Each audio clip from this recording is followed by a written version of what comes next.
और आगे बढ़ते हुए अब आपको राजस्थान के जोधपुर की कुछ तस्वीरें दिखाते हैं, जहां पर एक वीडियो वायरल हो रहा है। एक बदमाश बेखौफ होकर पिस्टल लहरा रहा है। देखिए, आरोपी के ना तो कानून का डर है, ना पुलिस का खौफ है और दिन दहाड़े शराब कारोबारी पर पिस्टल तान दी। देखिए रिपोर्ट।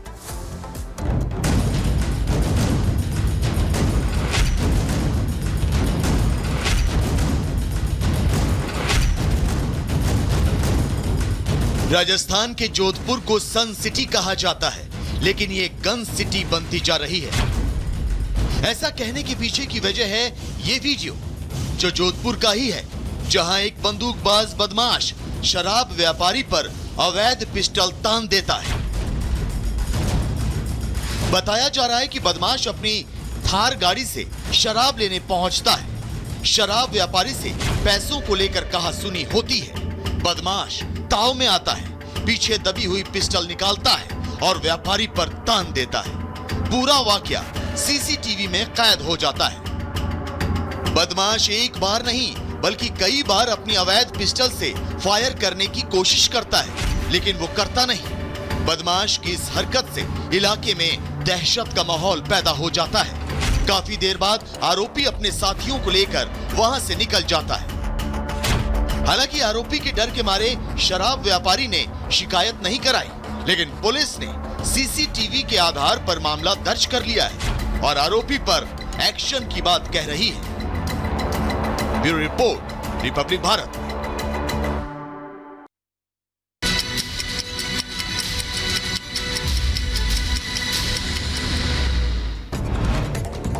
और अब रुक करते 2 मिनट में भारत का यूपी के शाहजहांपुर में मजदूरी करने गए युवक का शव खेत में मिलने से हड़कंप मचा। पुरानी रंजिश में युवक की हत्या की आशंका। यूपी के झांसी में पुलिस और बदमाशों के बीच मुठभेड़ हो गई। एक बदमाश के पैर में गोली लगी, 2 बदमाश मौके से फरार। यूपी के मैनपुरी में इलाज के दौरान युवक की मौत। कुछ दिन पहले ही कावड़ खंडित करने को लेकर युवक से मारपीट की गई थी। उत्तर प्रदेश के झांसी में एक नवविवाहिता ने मायके में फांसी लगाकर आत्महत्या कर ली। पति से फोन पर विवाद हुआ था। यूपी के रायबरेली में रक्षाबंधन के मौके पर सरकारी बसों में मुफ्त यात्रा। परिवहन विभाग को महिलाओं को तोहफा। यूपी के झांसी में एक चाय स्टॉल में गैस सिलेंडर फटने से आग लग गई। मौके पर पहुंची फायर ब्रिगेड की टीम ने आग पर काबू पाया। यूपी के हमीरपुर में नाले में नहाने गए 3 दोस्त गहरे पानी में डूब गए। एक युवक की गहरे पानी में डूबने से जान चली। यूपी के बदायूं में तेज रफ्तार का खैर टेम्पो और डीसीएम की टक्कर, हादसे में एक महिला की मौत। उत्तर प्रदेश के फिरोजाबाद में ग्लास फैक्ट्री की केमिकल और ग्लास गोदाम में लगी आग। मौके पर पहुंची फायर ब्रिगेड की टीम ने आग पर काबू पाया। यूपी के रायबरेली में बीजेपी की विधायक अदिति सिंह ने किया पैदल मार्च। पश्चिम बंगाल में महिला डॉक्टर के साथ हुई बर्बरता का विरोध जताया। बांग्लादेश में हिंदुओं के खिलाफ हुई हिंसा को लेकर बुलंदशहर में हिंदूवादी संगठनों ने पैदल मार्च निकाला। हाथों में तख्ती लेकर प्रदर्शन किया। यूपी के बलिया में अवैध कच्ची शराब की फैक्ट्री का वीडियो वायरल। घाघरा नदी के किनारे चल रही अवैध फैक्ट्री। उत्तर प्रदेश के सीतापुर में एक्सीडेंट के बाद 2 पक्षों में मारपीट का वीडियो हुआ वायरल। बाइक सवार ने राहगीर को टक्कर मार दी। यूपी के अंबेडकर नगर में गैंगरेप पीड़िता ने खुदकुशी की। मृतका के परिजनों ने गैंगरेप करने वाले 3 युवकों पर आत्महत्या के लिए उकसाने का मामला दर्ज कराया।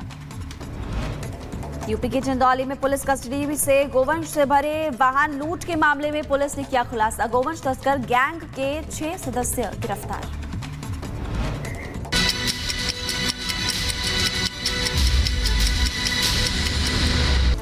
और चलिए सबसे पहले बात कोलकाता रेप मामले की करते हैं। रेप मर्डर केस को लेकर पूरे देश में उबाल देखने को मिल रहा है और इसको लेकर डॉक्टर्स चाहे गवर्नमेंट अस्पताल के हों चाहे प्राइवेट हॉस्पिटल के विरोध कर रहे हैं, नाराजगी जता रहे हैं। बिल्कुल आप सही कह रहे हैं, लेकिन इसके बीच सबसे महत्वपूर्ण प्रगति यहाँ पर पीड़ित परिवार है, जो कि इंसाफ की मांग कर रहा है और लगातार ममता सरकार पर भी निशाना साधते हुए नजर आ रहा है। सवाल खड़ा कर रहा है ममता सरकार पर, कार्यशैली पर, प्रशासन पर और वहां की जो पुलिस है उस पर भी सवाल खड़े करते हुए पीड़ित परिवार इस वक्त नजर आ रहा है। इस पर आप इस पूरी रिपोर्ट को देखिए।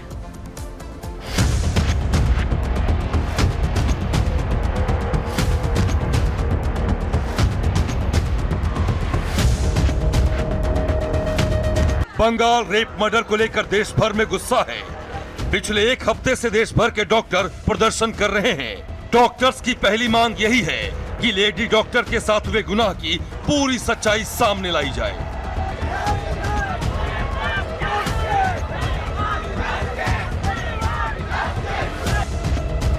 हालांकि सच्चाई सामने लाने के लिए सीबीआई की टीम ने अपना पूरा जोर लगा दिया है, लेकिन जिस तरीके से इस केस में पश्चिम बंगाल सरकार और वहां की पुलिस की भूमिका सवालों के घेरे में आई है, कई सवाल अपना जवाब तलाश रहे हैं, जिसके चलते ये केस थोड़ा उलझता जा रहा है। वहीं इंसाफ में हो रही देरी को लेकर पीड़िता के घर वाले भी निराश नजर आ रहे हैं। खासकर बंगाल सरकार, आरजीकर अस्पताल प्रशासन और बंगाल पुलिस की भूमिका को लेकर पीड़िता के घर वालों का असंतोष बढ़ गया है। उन्होंने जांच के नतीजों में हो रही देरी को लेकर बंगाल सरकार की मशीनरी पर गंभीर सवाल खड़े किए हैं। एकदम हम लोग का डिपार्टमेंट का कोई नहीं और कॉलेज का कोई हमारा साथ कोऑपरेट नहीं किया। यही तो दिक्कत है हम लोगों का, जो डिपार्टमेंट पूरा इसलिए इन्वॉल्व है इसमें। बेशक अपनी बेटी को खो चुके पिता की नाराजगी जायज है, वहीं इस मामले को लेकर रविवार को भी सीबीआई की टीम पूरे एक्शन मोड में नजर आई। सीबीआई की टीम ने रविवार को आरोपी संजय रॉय की मनोस्थिति समझने के लिए उसका साइकोलॉजिकल टेस्ट किया और ये जानने समझने की कोशिश करती रही कि आरोपी ने जिस तरह से इस अपराध को अंजाम दिया उसे लेकर उसकी मानसिकता क्या है और इस वक्त उसके दिमाग में क्या चल रहा है। इतना ही नहीं, सीबीआई की टीम ने रविवार को आरजीकर मेडिकल कॉलेज और अस्पताल के इमरजेंसी वार्ड की 3D लेजर मैपिंग भी की, ताकि इसके जरिए इकट्ठा किए गए सबूतों की कड़ियों को जोड़ा जा सके। आप सोच रहे होंगे कि आखिर सीबीआई की टीम को 3D तकनीक के जरिए आखिर यहां से क्या हासिल हुआ होगा। तो आपको बता दें, दरअसल सीबीआई इस केस में हर छोटी से छोटी चीजों की तलाश में जुटी है, ताकि सारे सुरागों की कड़ियों को जोड़कर सच्चाई सामने लाई जा सके। इसलिए सीएफएसएल की टीम ने 3D मैपिंग के जरिए इमरजेंसी वार्ड के हर कोने को कैप्चर किया। दीवार से दीवार तक की 360 डिग्री की तस्वीरें ली गई। दीवार से कमरे में मौजूद किस चीज की कितनी दूरी है, ये कैप्चर किया गया। कैमरे के फोटोग्रामेटिक एनालिसिस के लिए खास जगहों को कैप्चर किया। आपकी जानकारी के लिए बता दें कि इस खास तकनीक के जरिए 3D मैपिंग तकनीक और इसमें इस्तेमाल होने वाला कैमरा इतना पावरफुल होता है कि अगर खून का एक छोटा सा छींटा भी अगर कमरे में मौजूद हुआ तो उसे कैप्चर किया जा सकता है। अब सवाल है कि सीबीआई की टीम इस मामले में 3D तकनीक का सहारा क्यों ले रही है। तो आपको बता दें कि दरअसल कोलकाता के आरजीकर मेडिकल कॉलेज के जिस कमरे में लेडी डॉक्टर के साथ बर्बरता की गई, बीते रविवार को हॉस्पिटल के उसी इमरजेंसी वार्ड में आधी रात को भीड़ ने जमकर तोड़फोड़ की थी।